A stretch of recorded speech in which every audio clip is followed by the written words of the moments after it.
मैं झपट देवां काजी काला जी गोल गोल बंगाला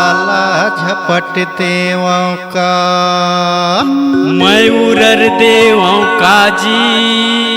काला उरर बे यार अरे बारी के धनिया मिर्चा ला उरर देवां का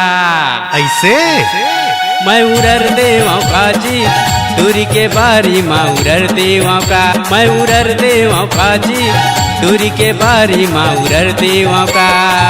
मैं झपट देवां काजी चूरी के बारी में झपट देवां का मैं झपट देवां काजी चूरी के बारी में झपट देवां का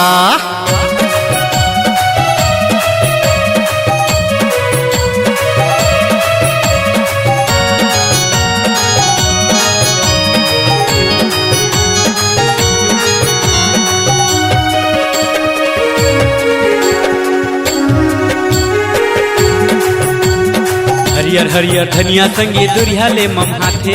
गोलवा गोलवा पातल संगी जीवला मोरलू भाथे हरियर हरियर धनिया संगे दुरिया ले मम हाथे गोलवा गोलवा पातल संगी जीवला मोरलू भाथे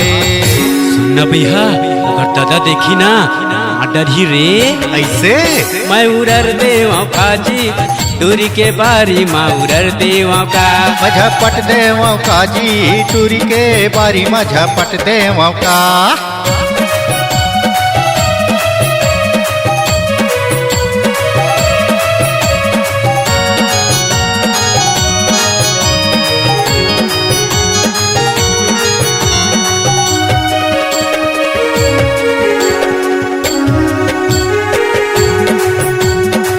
दूरी के आँखी मनसा हवे भारी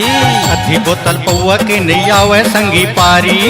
दूरी के आँखी मनसा हवे भारी अधी बोतल पौआ के नहीं आवे संगी पारी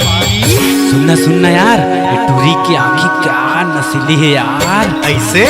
ए घूमर ले काजी टूरी संग बारी माँ घूमर ले का मैं झूमर ले काजी टूरी संग बारी में झूमर ले का ए घूमर ले काजी टूरी संग बारी माँ घूमर ले का मैं झूमर ले काजी टूरी संग बारी में झूमर ले का मैं उरर देवां काजी टूरी के बारी माँ उरर देवां का